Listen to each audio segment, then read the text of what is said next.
Two. All right, here we go. Welcome, everyone. I'm really excited for today's conversation. Today, I'm joined by Brian Curtis, founder of Decentralized Systems, LLC, the company behind a patented randomized voting system designed to help groups make better decisions by decentralizing decision-making. Brian's vision is to let any size group, from municipalities to businesses to hobby communities, grow as a whole without relying on small sets of central decision makers, while staying simple enough to anyone to use and highly adaptable to AI-assisted databases and project management tools. Brian, Thank you, thanks for Shelley. being here. What's going on with this decentralization voting mechanism? You got to tell me more about it. What is it?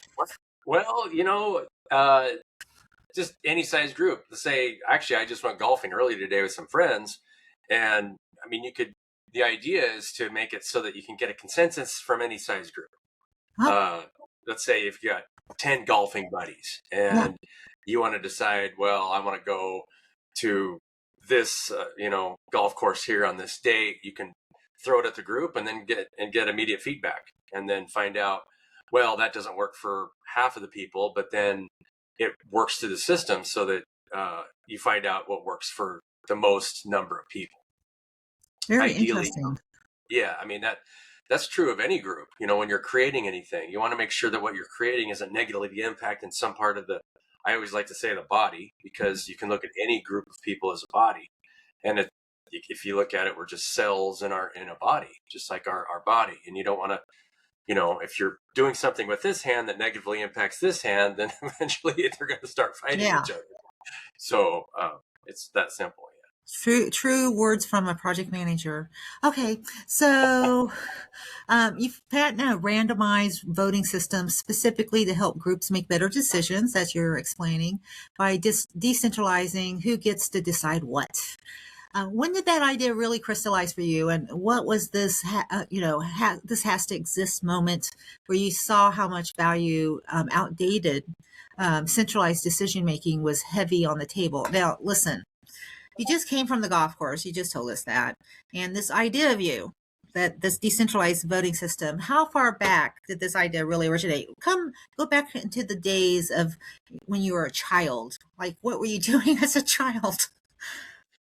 That had to do with like trying to make oh, wait, before we do this, before we roll the marble, how were you thinking back then as a child? I want to know, because this is a very unusual thing to come up with, I think.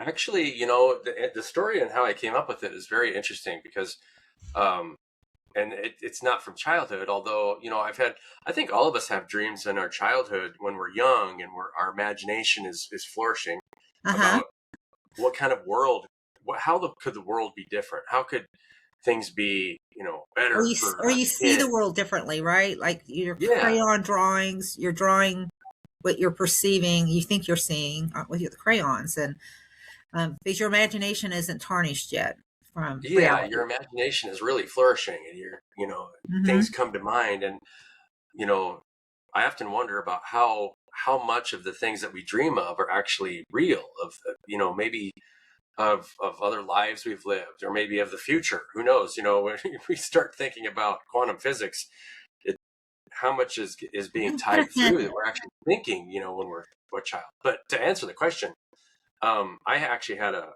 wealth coach when I was that I just wasn't happy where I was working. I'd been working for public utility for 10 years, and I saw how things kind of grew dysfunctional. Most public entities, I actually had this conversation with somebody that works for the federal government that's been a good friend of mine for a long time, and they have to, certain levels of managers really have to believe in what they're doing, or else there's a psychological barrier there. But they all underlying agree that they're really not doing anything, especially in areas where there's just a lot of money that gets dumped into an area. I live close to the Hanford project, so it's just a big cleanup place.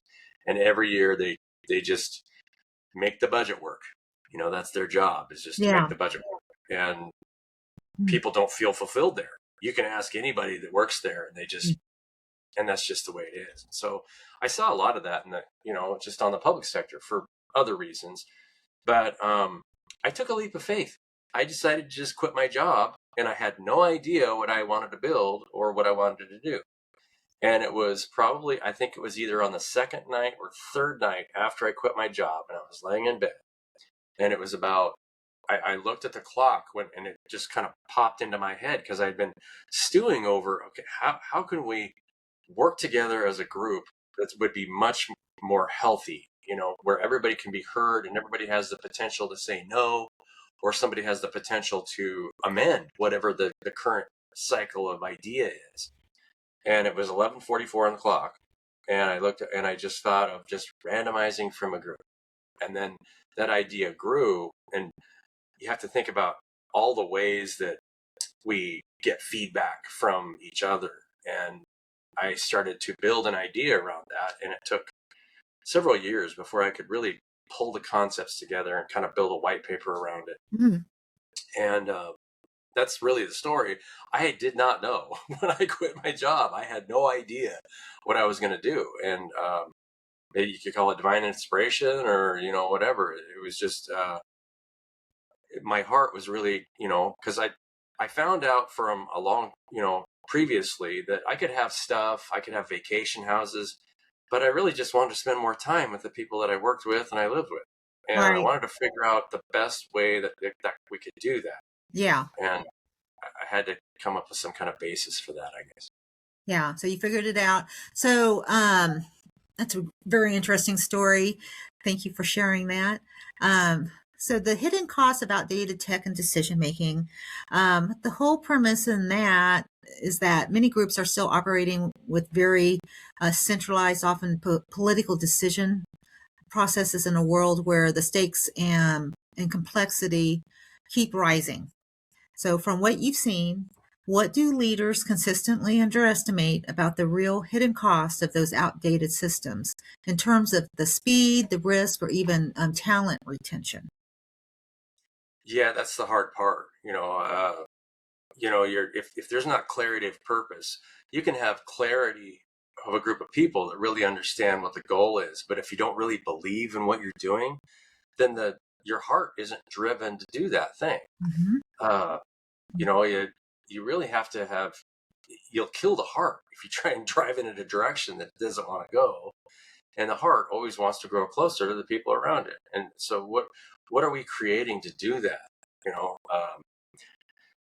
Yeah, OSHA, when you're talking about politically and you look at all the hoops that we've created to try that people have to step through just to get things done and get, Yeah. there's so much stuff now and it keeps escalating and it drives the production down at work.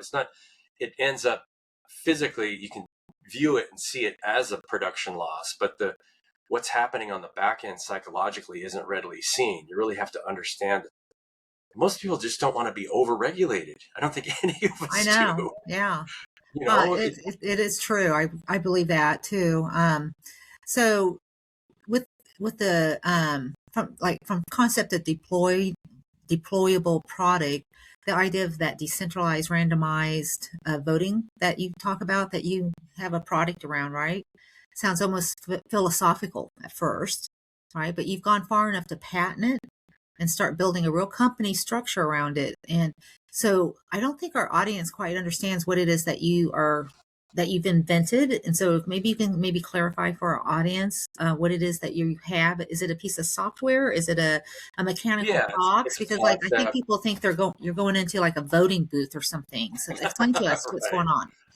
Yeah. So yeah, I mean, to explain it, you can do this with anything. It wouldn't have to be necessarily a piece of software. It's just an idea. And your body works the same way.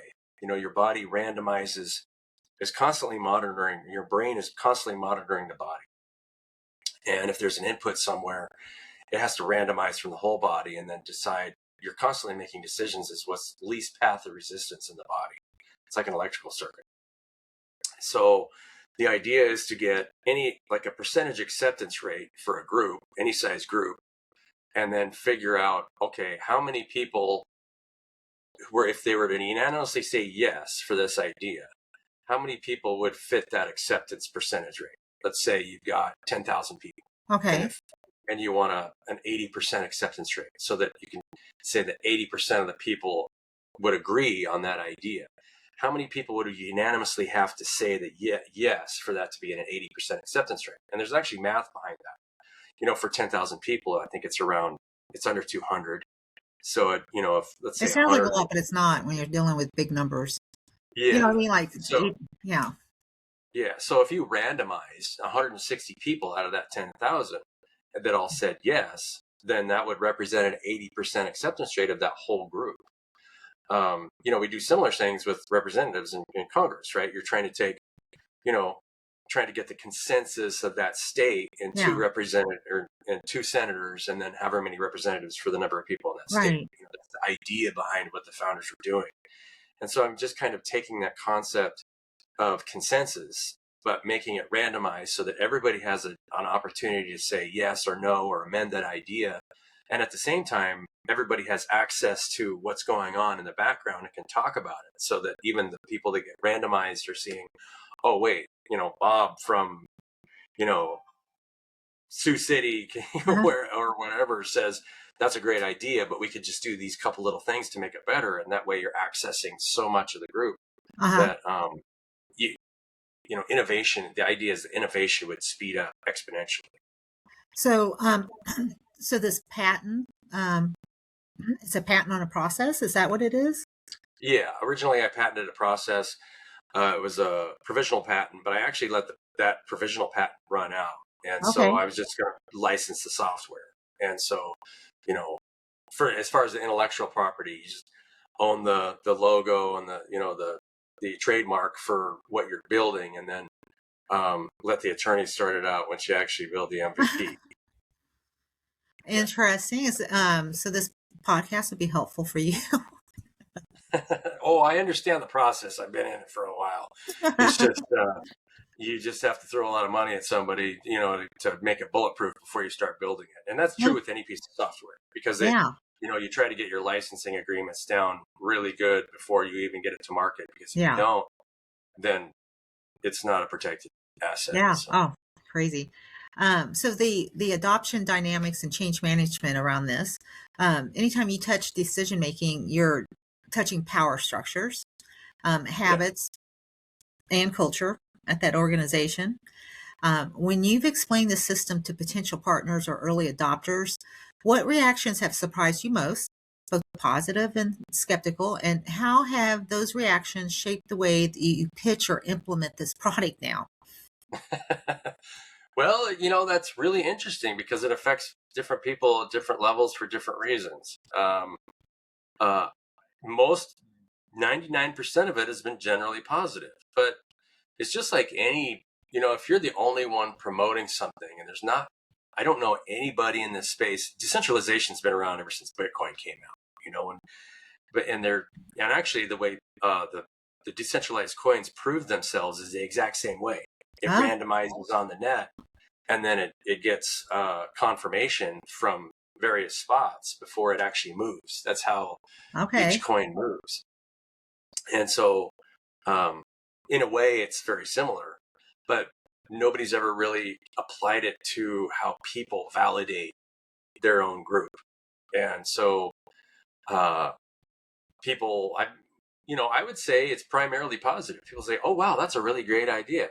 I'd love to be a part of that project, in the future," because, who wouldn't want to be a part of a decentralized group where you can stimulate each other's creativity, Yeah. and then naturally, the more people that you can get connected, the more powerful the creation would be, Yeah. especially when you're thinking of the human imagination and Yeah. connect.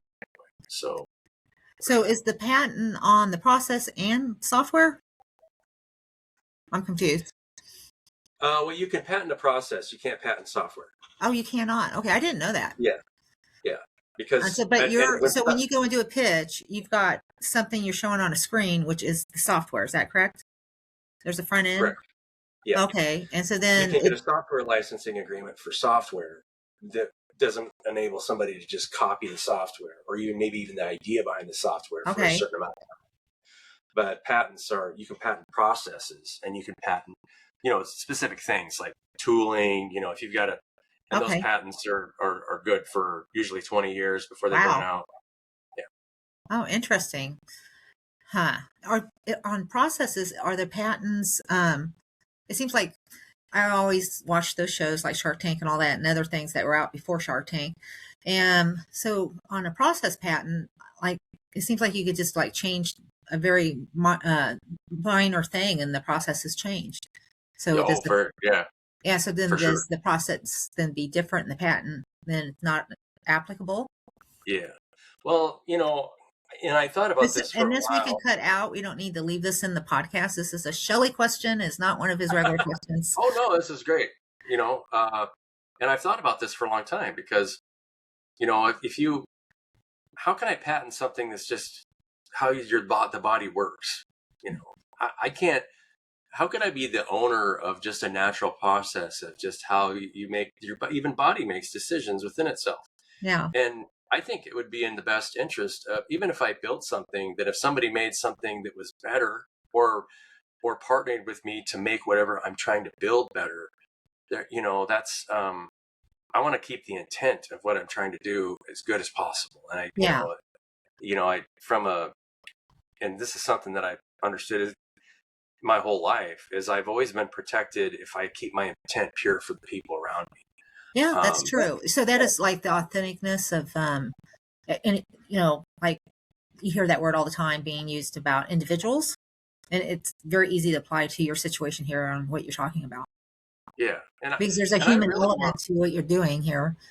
yeah, and I really want people to be motivated and use their creativity and think about what could make this process more available to more people, and if we can make it better to where it is representing more of the people, the group, then why wouldn't I support that? I don't have to own the property rights to everything. Yeah. You want the group to, and you want it to function the same way of what you're building, Yeah. in a decentralized way, so you can open up people's creativity and really motivate them to come to work and build things.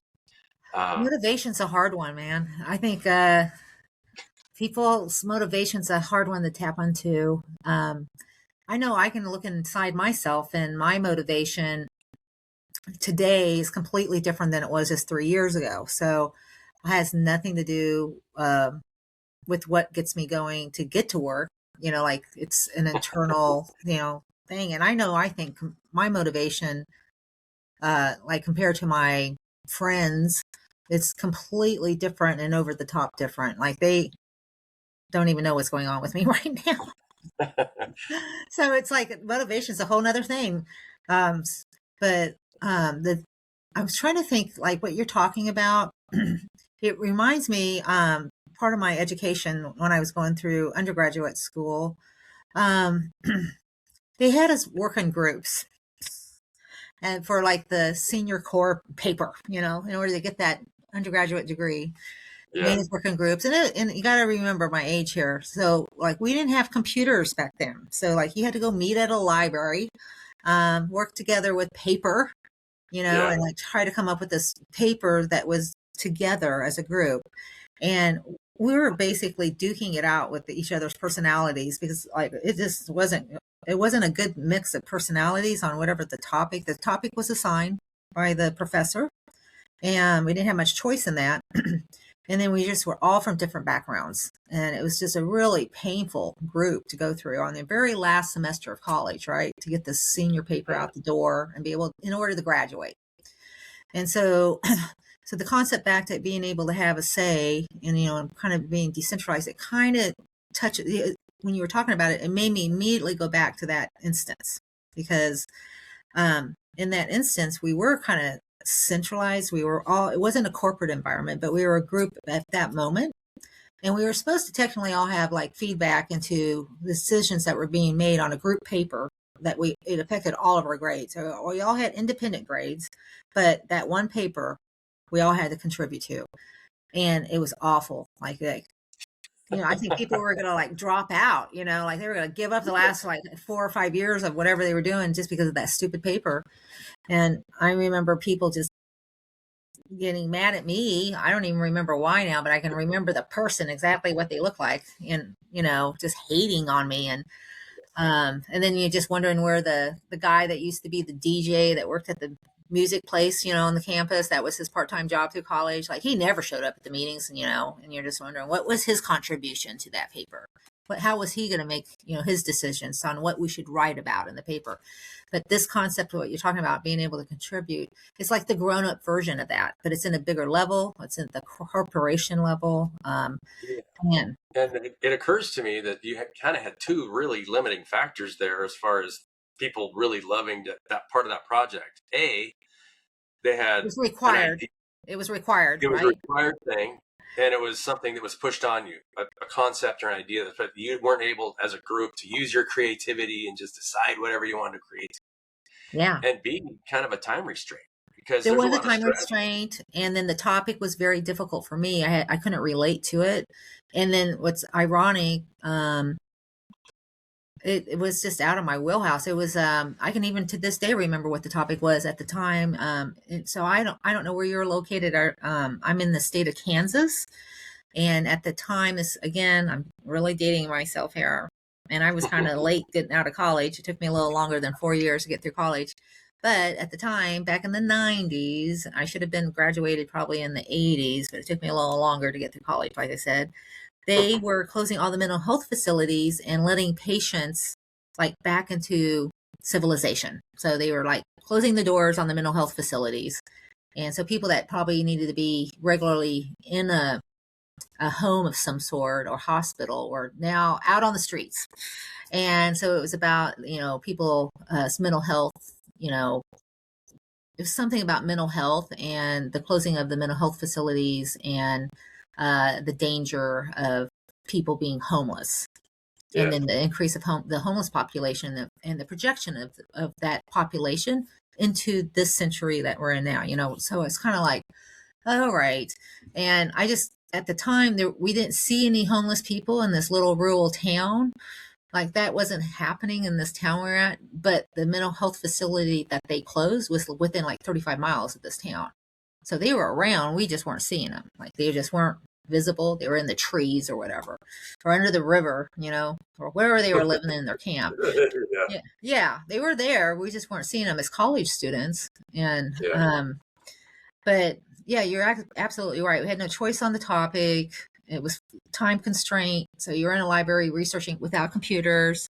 So we're old days. And when you're trying to finish your undergrad, everything's stressful, right? yeah, and You're they were trying to telling us finish. the whole time that this was preparing us for when we got out into the real world, because we're going to be working in groups. So, and it is true. It wasn't immediate. Like, it was like definitely 20 years later that I was working with groups that lesson came into play.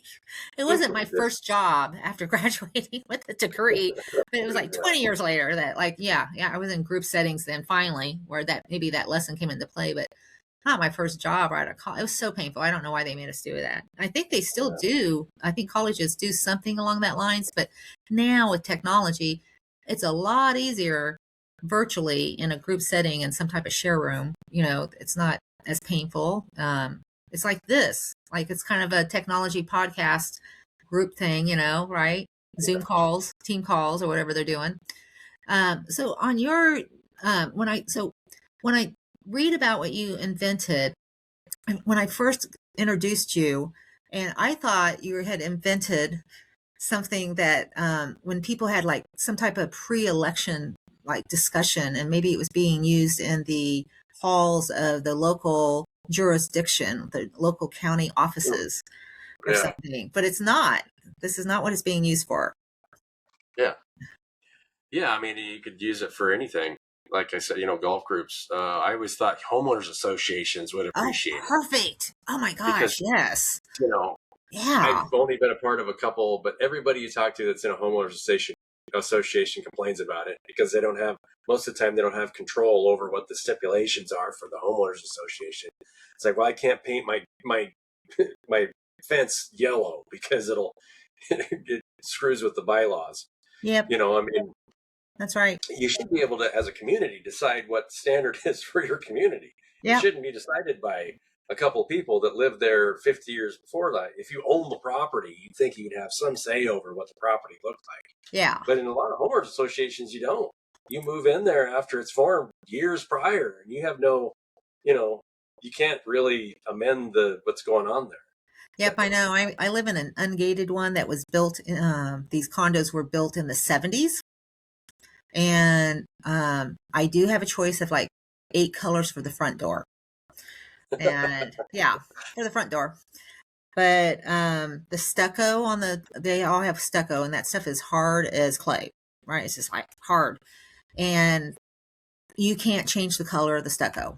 Like if you got tan stucco, you are stuck with that for life. If you got the brown, you're stuck. If you got the gray, you're stuck. And you got the pink, you're stuck.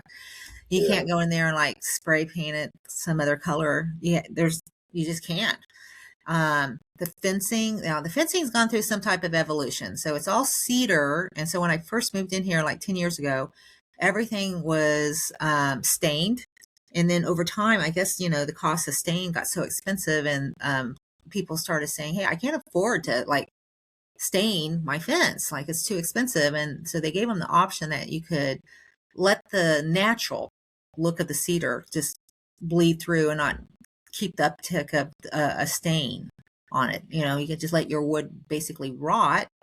And so the majority of the condos, it's like a 500 unit type of place here. There's houses, and condos and townhomes. And it doesn't look well, I don't think, without some type of stain or sealant on that cedar. I mean, it looks like rotten wood to me when I'm walking around. I still put stain on mine. I still follow the original color, suggestions that they had to like maintain that cedar wood fence. And there's other places, some people are still doing that because it is attractive to have some type of red wood stain on the red wood.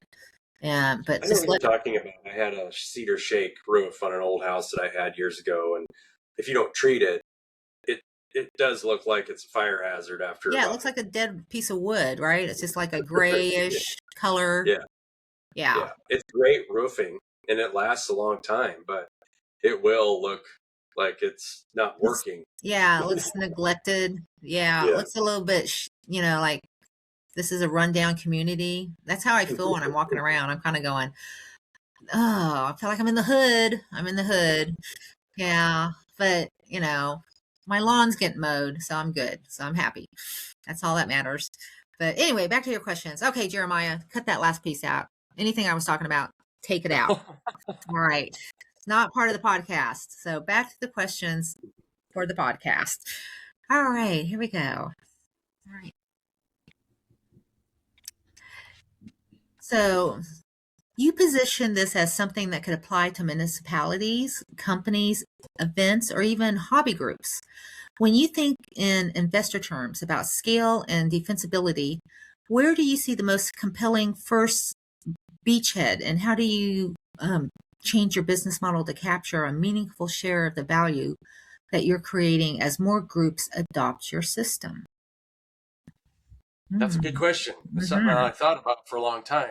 How do you make what you're building available, and who is it available for? Well, potentially it's available for anybody, because that's so broad. That's so broad. Right. If I live in a community that decides to adopt a different way to make decisions together, then potentially, so you have to, if you're making it available for everybody, if you make it for free, then there's no way you can make it for free because you can't build it on a free model.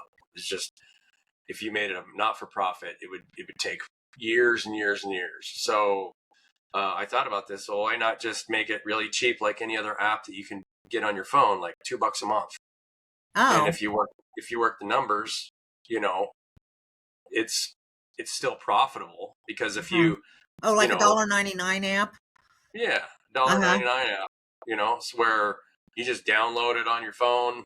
You become an admin. You invite everybody to whatever. You can create a private group or a community group. It doesn't matter. Yeah. And then manage it, and everybody that jumps on it is probably. Why didn't you do that? Are you thinking about doing that? Yeah, that's the way I'm structuring it. So that's cool. 15-day free trial, $2 a month for whoever's using it, and that way it's infinitely expandable and available to everybody. Well, So, then you just put bonuses in there. Isn't that what they're doing now in those apps like that? I don't know what your bonus would be, but like, um, well, yeah, if I had to, let's say I had a big business come to me and say, hey, we want you to build a specific control circuit for, because, you're looking at a giant org chart for some businesses, and you kind of do need to make a control circuit because a decision from this group needs to access this part of the organization, doesn't need to access the whole thing. oh, Not only okay, that, but there's priority decisions. When I worked for Grant County okay, PUD, you're on a dam on the Columbia River. So there's actually priority decisions that override other decisions. Let's say because fish need a certain amount of nitrogen, so you can yeah, only open the spillway gate so far, which means you can only work on certain sections of the dam, and you still have to abide by the operating agreements of the Columbia River Agreement, which includes Montana, Canada, Washington State, Oregon. So there's a lot when you're dealing with a public utility, and there's some bigger corporate entities that you've got a lot of things that are controlling it from a lot of different directions. So you need to actually build a control circuit to make sure that you follow the diagram. It's just like an electrical circuit, like you're so are building a you the one control. that programs all this in your company, or do you have staff? Well, yeah, I'd potentially build a team around that. And Oh, very so the reason cool. I'm talking about this is because you would need to offer that service as well as just a general decision making app for the public. Oh, So very you would need to cool. be able to custom build something for somebody if they needed it at a higher price point, because you Oh, couldn't no, do I that get for that. $2 per user. Oh, If very you're, cool. um, but potentially that's something that I've thought about too. So I actually have to build that into a financial model when I'm pitching this idea, because you want to Yes. make it available to people and customizable for any size group. Oh, I And love it. Okay, yeah, it's clicking with me now. Okay. All right, so got a couple more questions. And so AI governance in the next 5 to 10 years, because your system is inherently about structured decision processes, it feels like it sits right at the intersection of AI governance and organizational design. Looking ahead 5 to 10 years, what's your strongest conviction about how AI will change the way groups govern themselves? And where does decentralized systems, that's the name of your patent system here that we're talking about, is that correct? Decentralized yeah, systems, that's my system. okay, needs to be positioned to either ride the wave or help shape it. Well, that's it. I don't have a crystal ball, but you kind of get a general sense of direction for the overall marketplace. AI right now is primarily be used for marketing reasons. I would say 90% of AI is used for automation and marketing. And I was having this conversation actually with friends today about how, the United States has created the largest economy, from a dollar backed perspective, because we are the marketing capital of the world. Nobody outmarkets the United States. Right. We're basically, marketing is almost a kind of mind control, where you're marketing a product, and if you're putting something in front of somebody all day long more than somebody else, the brain will have a tendency to see that thing that they're looking at. Yeah. So um, I think that's the real answer to the question: is what are we putting in front of one another? And if we're putting something that AI is trying to manipulate people's emotional states, which is that's what sales is trying to do. It's trying to get Right. you into the feeling that you need whatever it is it's putting in front of Yeah. you. That in itself can be a little bit toxic, because you kind of are trying to squeeze the fruit off the tree until there's no juice left, if that Right. makes sense. Yeah. Yeah. And you kind of have to equalize that. You have to bring things back into balance. The body has to come back into Yeah. homeostasis before it really is in a healed state. If all the energy is getting sucked into one spot, you're getting sick. Yeah. That's a hot spot. And so I think Were you a that's, physical therapist before this? I just have done a I'm lot just, of therapy Jeremiah, on cut that question out. yeah. Yeah, you get to understand a lot about your own body, especially when you're, after any kind of entrepreneurial activity where you're jumping yourself out in the public and you're interacting with a lot of different people. You really have to be grounded in yourself, and Oh, I know you that. know, and I'm sure you understand all that, and so you think about your own health a lot, your mental health, your heart health, how you feel about yourself, to make sure that Well, it feels like you're contributing to the people around you.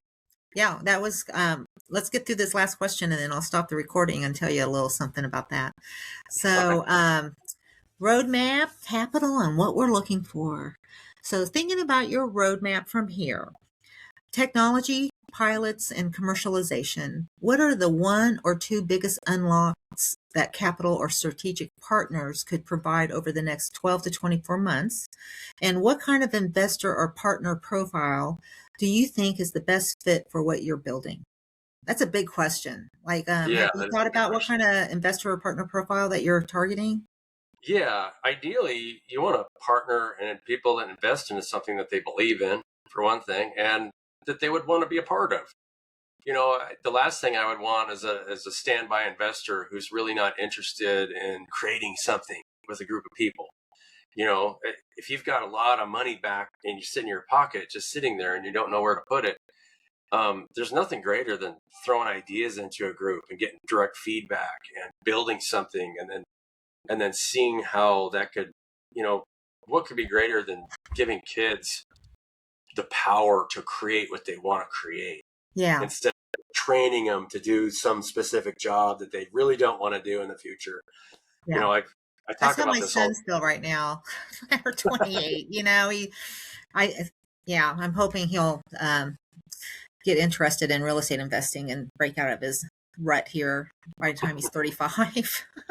I've worked with a lot of people though, and I can honestly say that everybody I've worked with had a lot of creative potential, and I could tell that they really wanted to create something. But a lot of times, you just kind of get pulled into a job that is maybe not suited the best for what really drives you as a person. Yeah. I've seen that a lot, especially in the electrical trades, and in every trade I've seen it because I've worked with a lot of different trades. But you might have a foreman that's been there for 20 years that really never really wanted to be an electrician. Oh, I heard that all the time. I work in construction. So I hear that all the time when I work with the foremans, with the superintendents, and it will be in the midst of doing a mega bill. Like it's a very big project. It's fast paced. It's stressful, and then they'll just be out of the blue. They'll just say things like, "This is not what I envisioned I'd be doing at this age." At all. This is not what I want to be doing. And you're just looking at them and they're like at the top of their game.